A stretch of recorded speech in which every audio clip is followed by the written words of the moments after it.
আসসালামু আলাইকুম।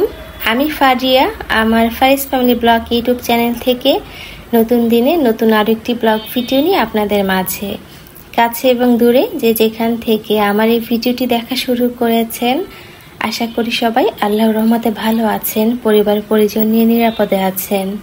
আলহামদুলিল্লাহ, আমিও আমার পরিবার পরিজন নিয়ে ছানাপোনাদেরকে নিয়ে ভালো আছি। বাবার বাড়ি থেকে শেষ ভিডিও শেয়ার করছি আপনাদের সাথে। 2 দিনের একটু একটু করে ভিডিও ক্লিপ নিয়ে একটা ব্লগ আকারে শেয়ার করছি। আশা করছি ভালো লাগবে। ভালো লাগলে একটা লাইক দিতে ভুলবেন না প্লিজ। আর যারা প্রথম আজকে আমার ভিডিও দেখছেন, আমার চ্যানেলে নতুন, চাইলে কিন্তু আমার ছোট্ট চ্যানেলটি সাবস্ক্রাইব করে পাশে থাকতে পারেন। মা হচ্ছে মেয়ে জামাই নাতিপুতিদেরকে পিঠা খাওয়াবে, তাই আতপ চালের গুঁড়া বাজার থেকে ভাঙিয়ে এনেছে। যেহেতু ভেজে আতপ চালের গুঁড়া আমি একটু রোদে দিলাম, যে হালকা রোদ পাওয়ার পর তারপরে পিঠা বানাবে।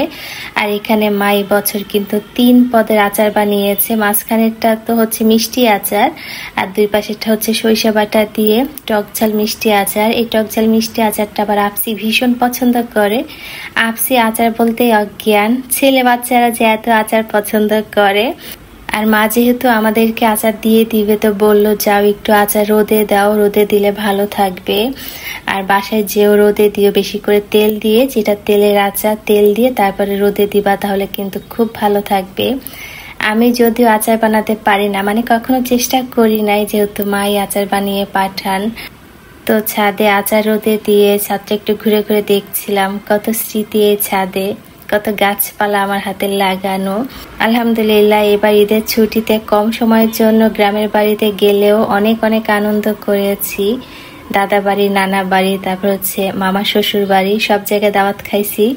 অনেক অনেক আনন্দের দিন কেটেছে। যদিও অনেক বেশি গরম ছিল, তারপরেও কিন্তু আনন্দের কাছে গরম একদমই সামান্য মনে হয়েছে। অনেক সুন্দর কয়েকটা দিন কেটেছে। যেহেতু দাওয়াত খাইছি, তো দাওয়াত তো খাওয়াতে হবে, তাই আজকে কিন্তু আমার বাবার বাড়িতে আবার মেহমান আসবে, তারই রান্না বান্নার আয়োজন চলছে। নানু বাড়ি থেকে মামা মামি, তারপর হচ্ছে বাচ্চারা আসবে, মানে আমার কাজিনরা আসবে। মায়ের শরীরটা একটু খারাপ ছিল, যেহেতু মায়ের শ্বাসকষ্ট আছে, তো ঠান্ডা গরম লাগলে মায়ের শ্বাসকষ্টটা বেড়ে যায়। তা আমরা চেষ্টা করি আমাদের গ্রামের বাড়িতে গেলে বা বাবার বাড়িতে গেলে মাকে কাজে সাহায্য করতে। আর আমার আপুরও শরীরটা যে খুব বেশি ভালো ছিল ওই দিন সেটা না, তারপরে আপু কিন্তু অনেক কাজে সাহায্য করেছে, ঘেমে টেমে একদমই অস্থির। তা আমি আবার মাকে রোস্ট ভেজে দিয়েছিলাম, আর সাথে টুকিটাকি কিছু কাজও করে দিয়েছিলাম। আসলে মায়েদের কষ্ট তো মেয়েরাই বোঝে, সবাই বোঝে, তারপরে বলবো মেয়েরা একটু বেশি বোঝে। ছেলেরা যে বোঝে না তা না, ছেলেরাও হয়তো বোঝে, কিন্তু মেয়েরা একটু বেশি বোঝে। কারণ সংসারে কাজ করতে কতটা কষ্ট হয়, বিশেষ করে গরমের মধ্যে, সেটা কিন্তু মেয়েরা একটু বেশি বুঝতে পারে।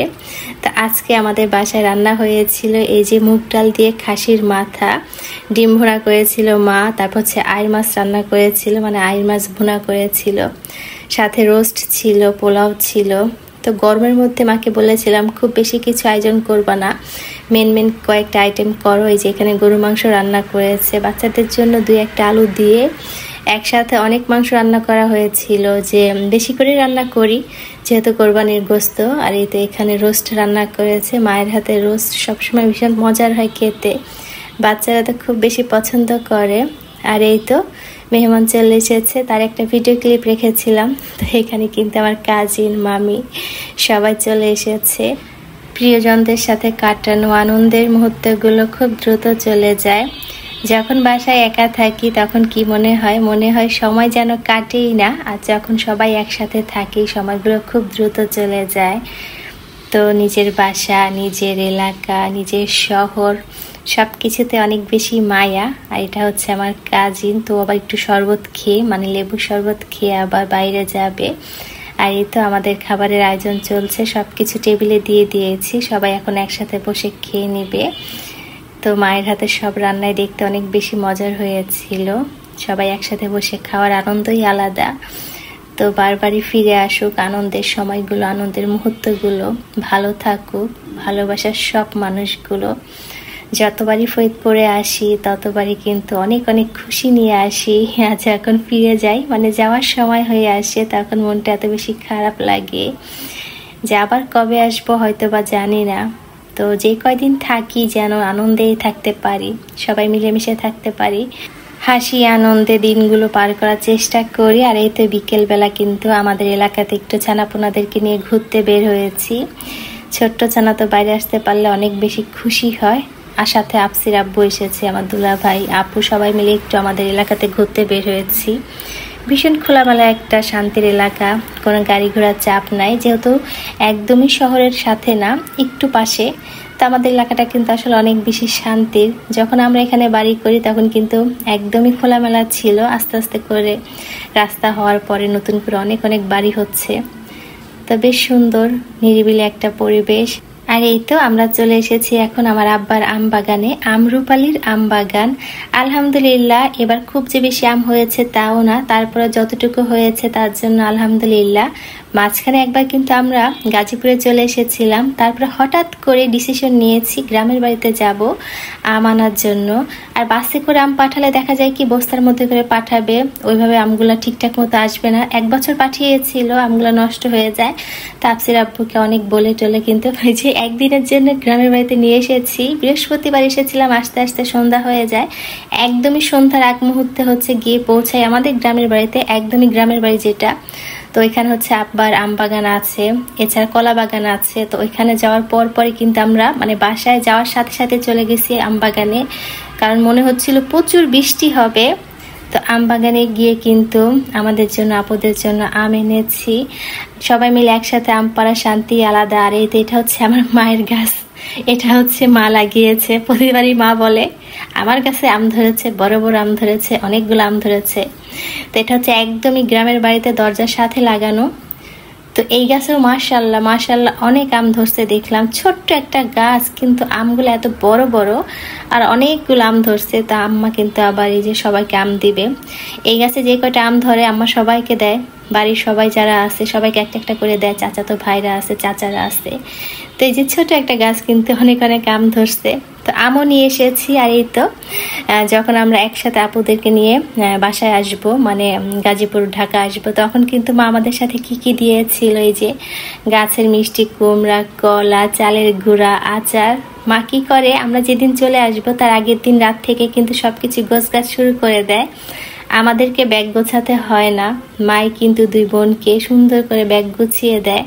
কার ব্যাগে কি কি থাকবে তো সেভাবে কিন্তু মা সুন্দর করে গুছিয়ে দেয়।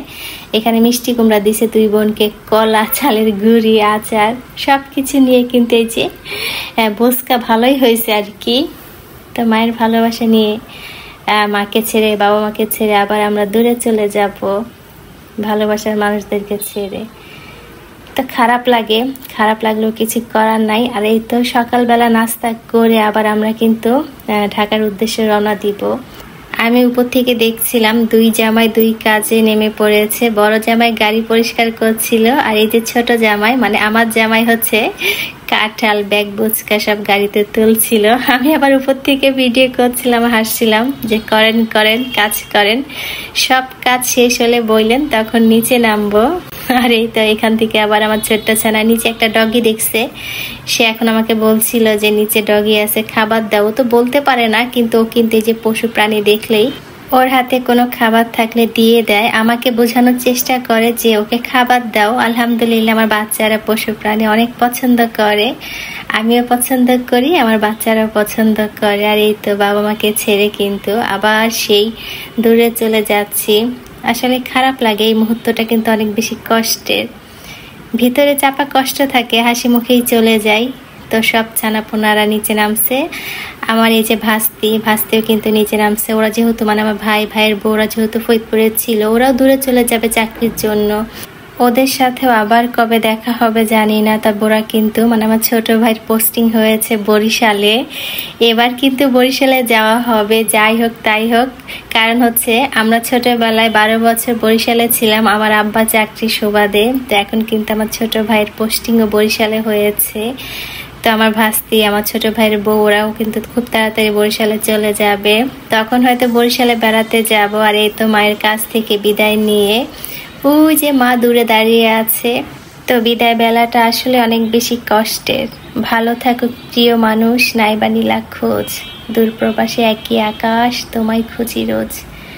প্রতিবারই বাবা মাকে ছেড়ে আসার সময় একটা কথা বারবারই মনে পড়ে, আল্লাহ যেন ফিরে গিয়ে আবার আমরা আমাদের সুস্থ বাবা মাকে দেখতে পারি। মাথার উপরে এই যে ময়মুরব্বী যারা আছেন তারা যেন সুস্থ থাকেন, ভালো থাকেন। আমি বুঝলাম না তুমি 20 টাকার এতগুলো নোট পাইলা কই থেকে?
সাভার আসতে না আসতে প্রচুর বৃষ্টি শুরু হয়। তো বৃষ্টি মাথায় নিয়ে ঈদের ছুটি কাটিয়ে আলহামদুলিল্লাহ আমরা ঠিকঠাক মতো বাসায় এসে পৌঁছালাম। তো এতক্ষণ কষ্ট করে আমার পুরো ভিডিও দেখার জন্য সবাইকে অনেক ধন্যবাদ জানাচ্ছি। নতুন দিনে নতুন আরও একটি ব্লগ ভিডিও নিয়ে হাজির হব। সেই পর্যন্ত সবাই পরিবার পরিজন নিয়ে ভালো থাকবেন, নিরাপদে থাকবেন। আল্লাহ হাফেজ, আসসালামু আলাইকুম।